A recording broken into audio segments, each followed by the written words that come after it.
In this video, we'll take a look at which MLB organizations do a really good job with minor league hitting development. We're going to take the 4 levels from A ball all the way up to AAA, consolidate a lot of the data into one individual number, and try to learn as much as we can. Very similar to a video I just did on the pitching side with the same concept that I'll post a link to above. This time we're doing hitting. Let's get going. The one thing that differs a bit from my pitching video is that for this video, I'm not just going to point out individual teams that are good, bad, or interesting. I'm more so going to ask individual questions, and we're going to look at stats on those questions, and from there try to determine who maybe pops in terms of the data as being better on the development side. Of course, we have my notes, which I've already done after looking through this data on our right side here. You have the actual raw data on the left side. Again, this is not public data, so there's a couple things that I want to point out in this acknowledgement section on your right side of your screen here.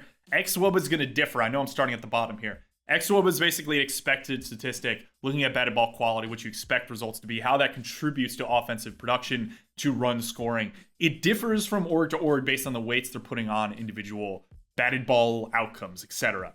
This data on the left is from one organization, so we're using that organization's weights.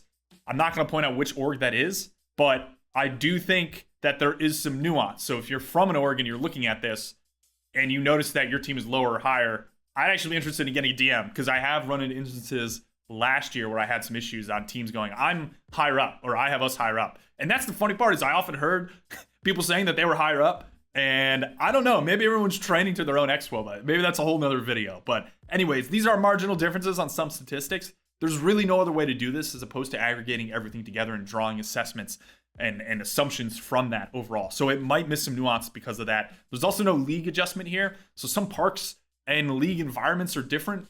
Southern League and AA, etc. Texas League. There's some nuance between those. We're not going to be able to capture those here. That's why I'm going to look at more expected statistics that aren't maybe bringing in environmental conditions. We're just looking at, ball off bat, angle, and velocity, and try to determine as much as we can from there. My little pillars here, I'm only doing 2: swing decisions, contact quality. This does not relate to what I think is most important in an organization. That is merely a distillation of what I looked at when getting this data. I wanted to look at swing decisions, where are you swinging, and how does that relate to what you're doing on the contact quality side of things. I think from those 2 pillars, we could get to a lot of what MLB organizations are doing. Let's get going. Contact quality. Who hits the ball hard? Very simple one. We're going to look at 90th percentile exit velocity here, sorting on column J, which is highlighted right here. 90th percentile exit velocity takes your entire sample of batted balls, takes the 10% of those hardest hit balls, and finds the average of just those 10%. It's more predictive than looking at one batted ball event like a max exit velocity. We're trying to get to more predictiveness. It's pulling out more of a sample, and I think when we're looking at almost 6,000 batted balls a team, this does help at distilling down who hits the ball hard. And I think the answer here is fantastic, because it's 7 teams that I think most of which would come up if you're talking about who does a good job on the hitting development side of things in the minor leagues. Boston Red Sox, Houston Astros, Chicago Cubs, New York Yankees, Phillies, Rays, Dodgers.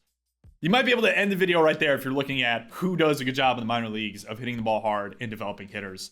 I really think batted ball quality matters a ton. I think exit velocity matters a ton. I know there's been some pushback on that. There's some pushback when I was on the Combine broadcast on MLB Network about it. I'll link to a discussion that I had with Harold Reynolds actually about this very topic. It's been going around on Twitter and a variety of other social media platforms. Regardless of that, it matters. I really think it matters. I will probably die on that hill, which is a very easy hill to die on.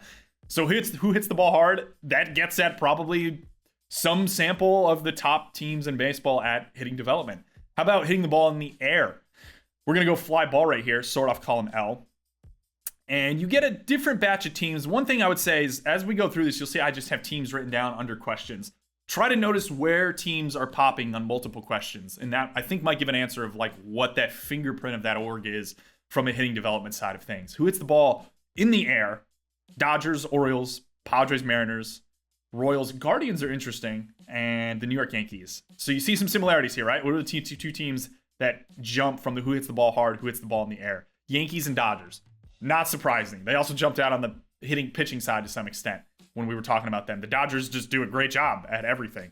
It's kind of crazy to me that they have that high of a fly ball rate, right? The average is 26, they're up at 29. Again, look at that. There's not much difference here between 20 or so teams in the middle. It's like barely 2%, 2 percentage points, not even 2%.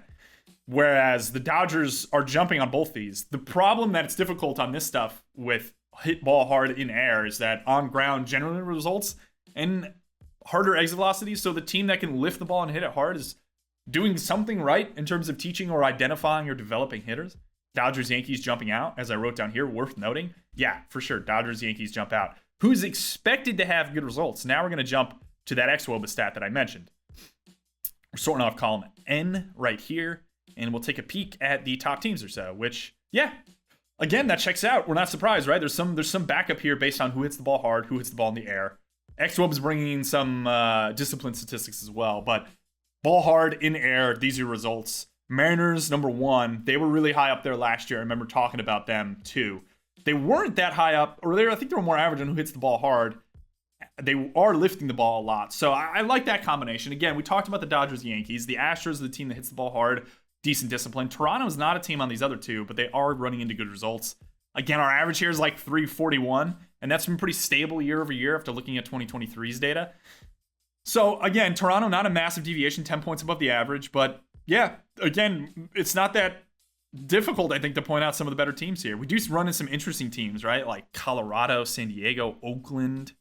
And then you see some of the teams that we also haven't hit the ball hard, right? The Cubs, Twins, Red Sox, Phillies, etc. So, yeah, I don't really know what to do with Colorado and Oakland there. I don't know if they come up too much in this video, either of those teams.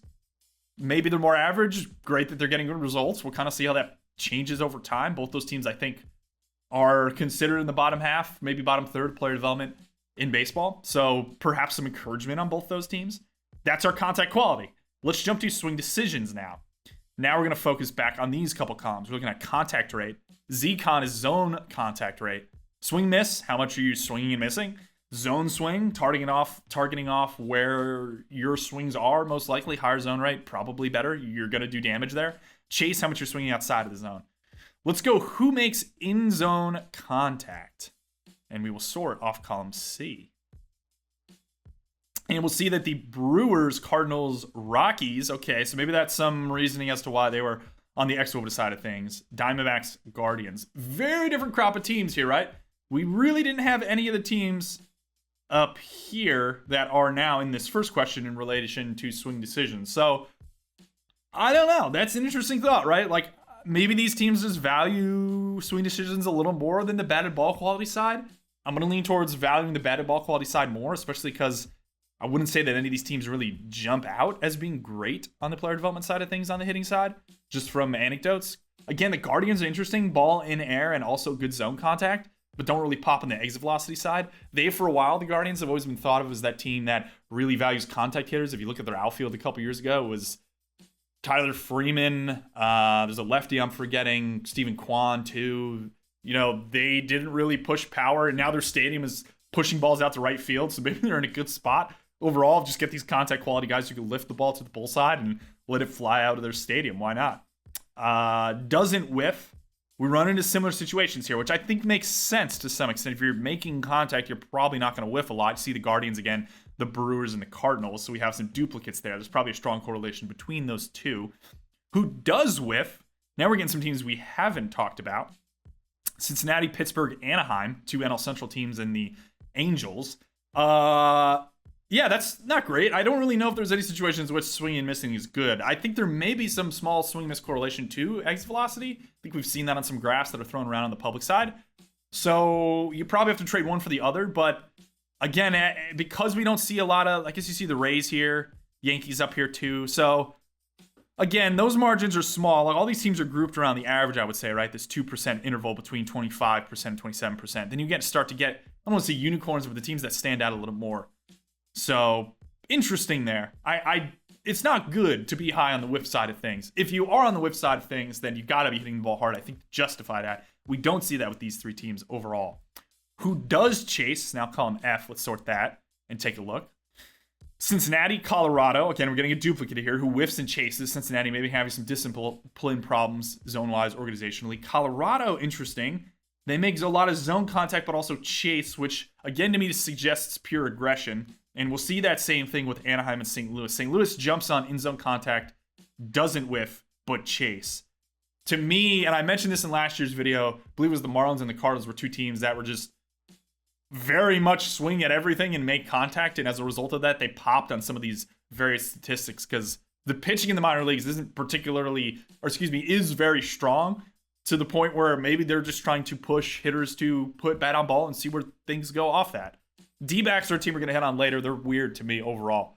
But I don't think chase is good in most instances. And I think that does line up because you see kind of this top half. We don't really see any of the teams on the contact quality side. So lift ball in air, don't chase. That's probably a good couple phrases to encapsulate what a good org does. And that lines up when you then look at who doesn't chase when we invert this column F and take a look. And you see the Dodgers up there. Yeah, the Dodgers just do everything right. I don't really know what else you'd say here, right? They hit the ball hard in the air. They have great expected results, and they're also not chasing. They're just going to churn these guys out. I mean, you saw this with like Michael Busch going to the Cubs and such. He's a good hitter. They didn't really have room for him. They flip him for a prospect and stuff. It's just they're so loaded on the player development side, hitting and pitching. It's kind of unfair overall. The one thing I do want to point out that's interesting here, the Brewers are an interesting team. Again, we had them on the who makes in-zone contact, so they make a lot of zone contact. They don't whiff, right? But they also don't chase. So I like that. I think that might be the pinnacle. I don't want to say they're the best in terms of those swing decisions, but that jumps out to me because they're the only team that kind of pops on the zone contact, not whiffing, also not chasing. So they must have some idea of how to get hitters swinging in zone and not chasing on things overall. Maybe that's a byproduct of the fact that they don't hit the ball super, super hard, so they have more controlled swings. Perhaps they develop that later. The Cardinals, I have them worth noting because they're an odd team because they chase. What I mentioned, that pure aggression there jumps out. Now let's look at who changed. Those are kind of our pillars. And we also have like a change log, so to speak, because I have this data from 23 as well because I did that video last year. And we can look at who had better expected results. And again, the Dodgers feel like they're cheating to some extent. They were good last year on most things from a batted ball quality side of things, and they somehow got 40 points better on xwOBA. The same thing with the Mariners. Those are two teams that, again, are jumping up. Not surprising, again, to see them at the top of a lot of the contact quality side of things. And they're also up there on the change log here. We have the Yankees, Astros, Padres. A lot of these teams, again, we're pretty stable year over year, right? We're looking at a 341 average. So jumping 4 points, or 40 points. Yeah, 40 points of xwOBA is a huge jump up, I would say.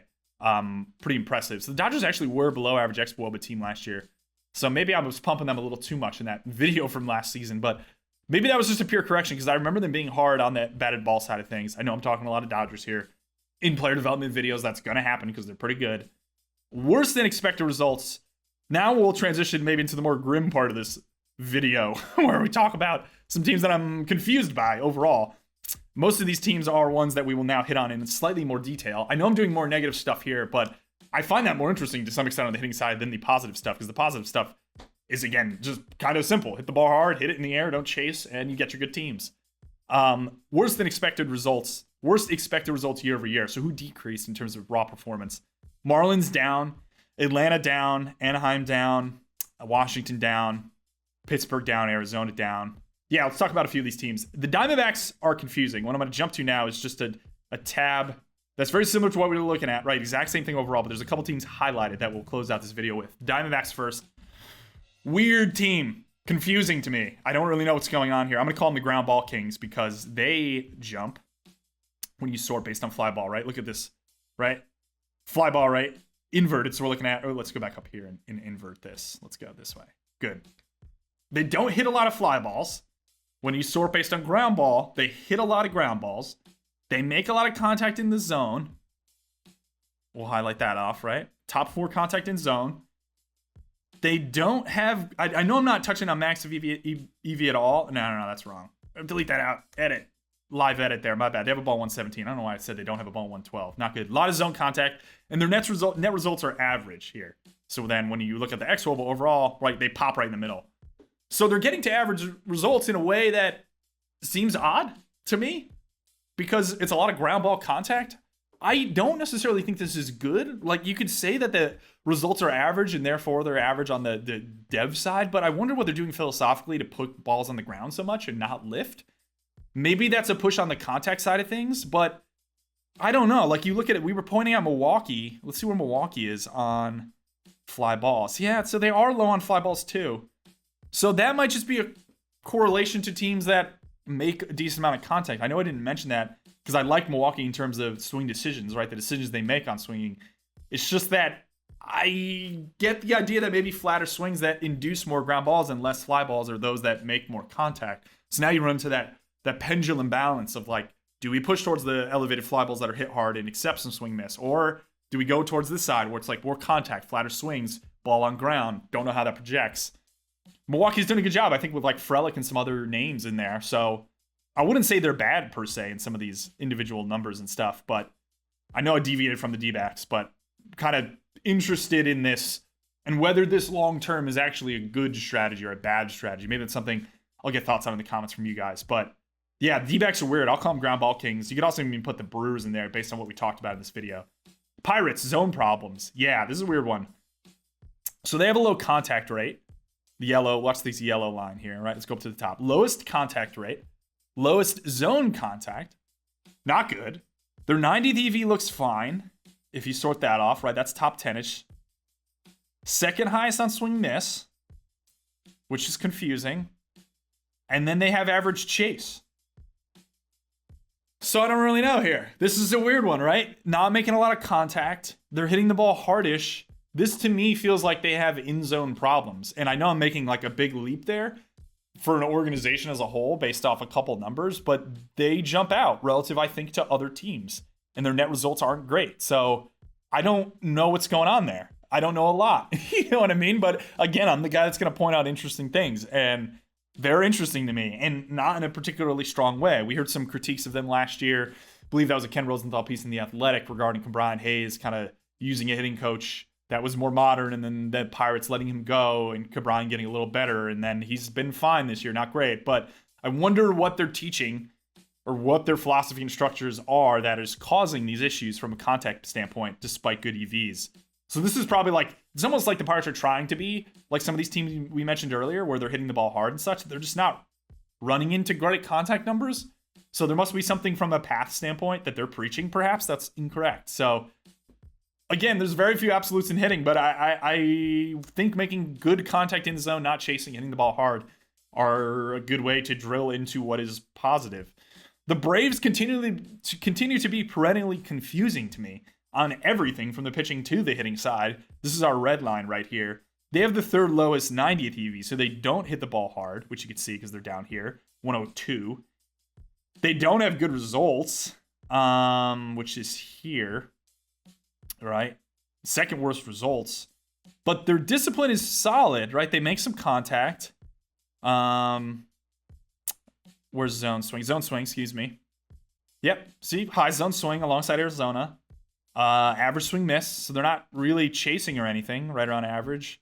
Yeah, a little above average. I mean, below average contact. It's a weird one to me. This is another weird template where I just don't really know what to do with them overall because the results aren't great. They weren't great last year, I don't believe.